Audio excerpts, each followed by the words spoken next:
bienvenue dans ma vieille cuisine. Aujourd'hui, pour souper, qu'est-ce que je vais préparer? C'est un filet de veau accompagné d'orge et de pois gourmands et aussi d'une purée de carottes. Donc moi j'ai commencé à l'avance, j'ai coupé mes légumes. Mes carottes sont en train de cuire dans un peu de 250 ml de bouillon de poulet. J'ai mis un peu de beurre, un peu d'huile, sel, poivre. Ils sont en train de cuire. Aussi, je suis en train de faire confire des tomates cerises. Les tomates cerises, pour les confire à l'ail, on met la moitié d'une tête d'ail.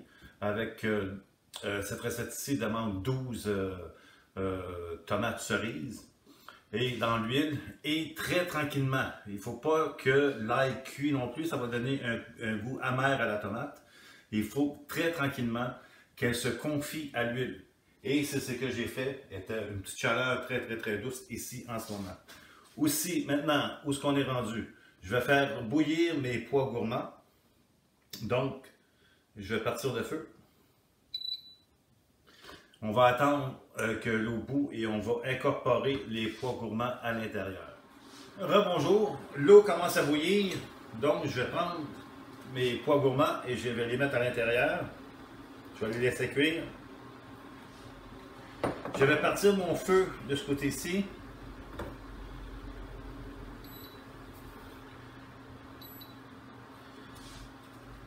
Faut pas gaspiller. Je vais prendre la même huile que j'ai fait confire mes tomates. Je vais rajouter un petit peu d'huile.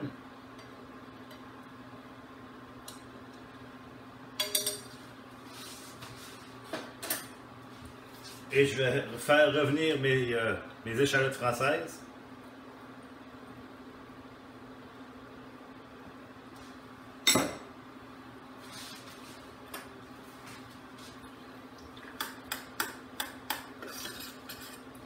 Là, qu'est-ce qu'on veut, c'est les faire suer, les faire diminuer.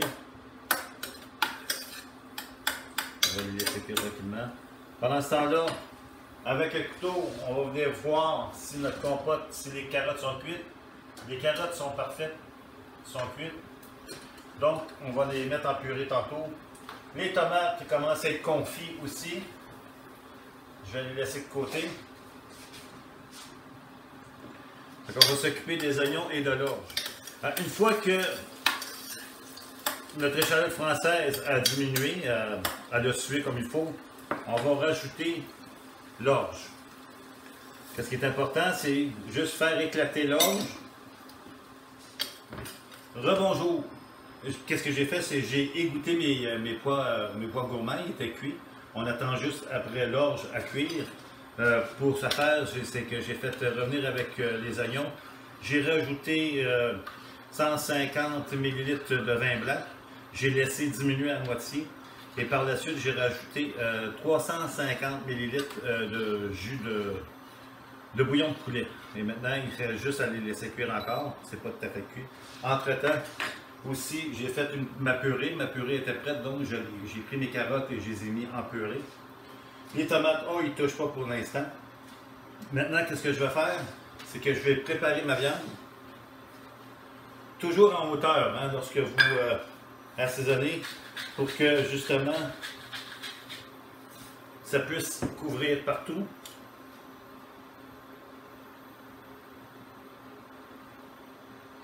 On fait sûr de les assaisonner des deux côtés.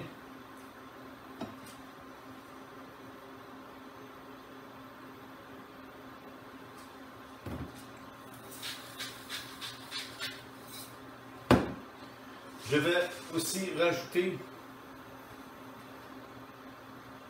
l'huile de mes tomates. Ainsi, ça va donner un petit peu le goût de l'ail à ma viande.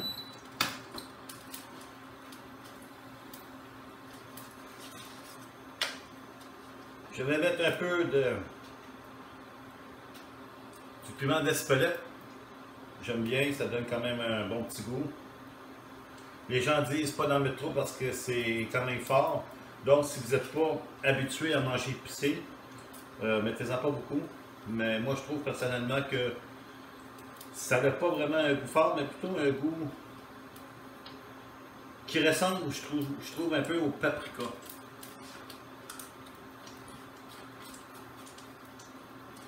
Là, mon huile est prête. Et je vais mettre ma viande à l'intérieur.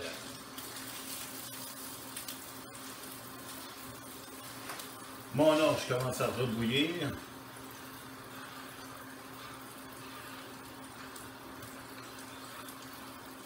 Vous pouvez aussi faire cuire votre viande avec du gras de canard qui donnera quand même un autre goût additionnel à votre viande. N'oubliez pas, dépendamment de l'épaisseur de la viande que vous avez acheté, si elle est mince, 2-3 minutes de chaque côté pour que l'intérieur reste quand même rosé. Mais comme que j'ai en ce moment, moi je dirais de 5 à 6 minutes de chaque côté, justement pour avoir une bonne coloration et une bonne cuisson de la viande.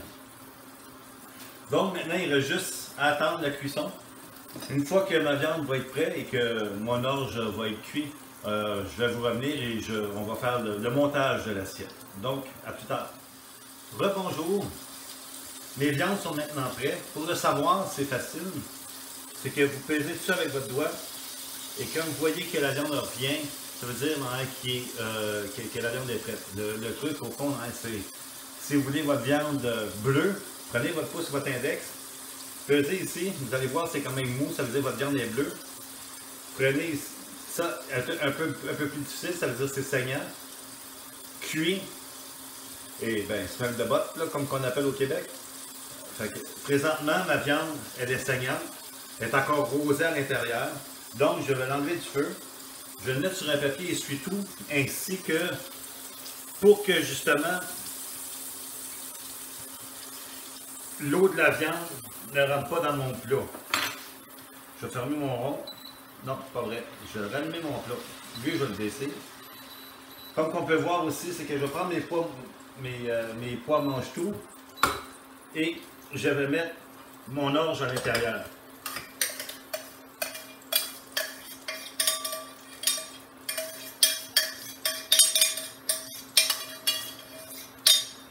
Pendant ce temps-là, je vais baisser mon feu.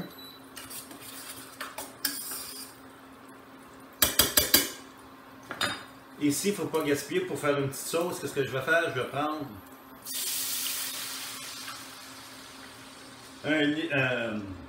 à peu près 250 ml de jus de poulet. On va laisser cuire un peu, je veux dire, pour qu'il chauffe. Excusez, je vous montre l'expression. Ça va faire décoller les sucres. Car quand on a fait cuire la viande, il y a toujours eu la caramélisation qui s'est faite. Là, les sucres se sont faits au fond.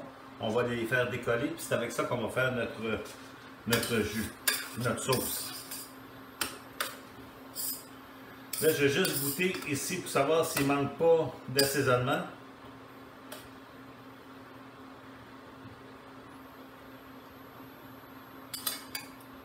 Non. C'est parfait comme cassé. Maintenant, je vais faire la préparation. Qu'est-ce que je vais faire? Je vais quand même rajouter un peu de sauce dans mon orge. Comme ça, ça va lui donner un petit coup de viande en même temps.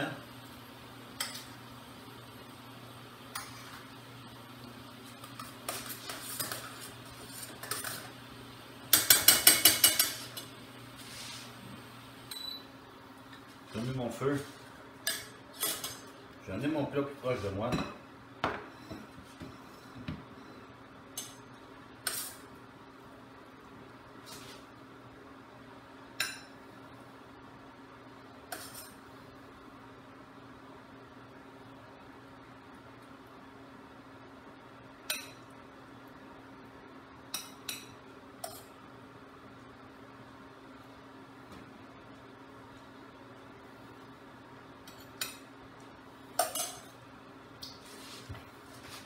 Je vais prendre un morceau de viande que je vais mettre ici, comme ça.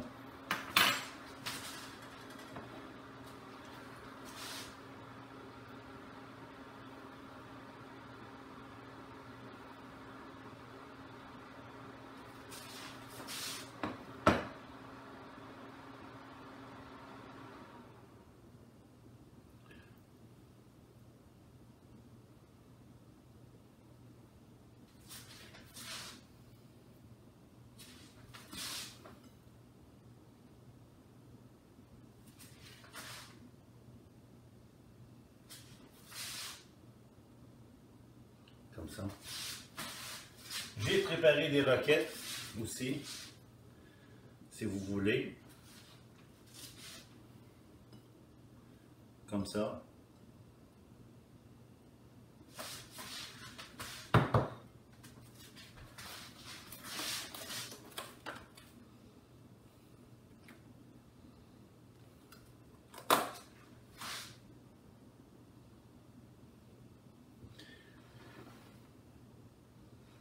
Et voilà.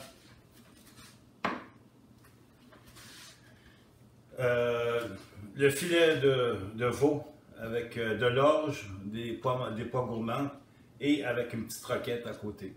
Si vous avez aimé cette recette, vous pouvez toujours cliquer vers le pouce vers en haut, s'il vous plaît. Et continuez à me suivre sur mon... J'avais comme oublié un petit peu la sauce. Continuez à me suivre sur ma chaîne YouTube. Ça va me faire plaisir avec vous de découvrir d'autres recettes et qu'on va pouvoir ensemble déguster. Donc, d'ici la prochaine fois, faites attention à vous et Kenavo!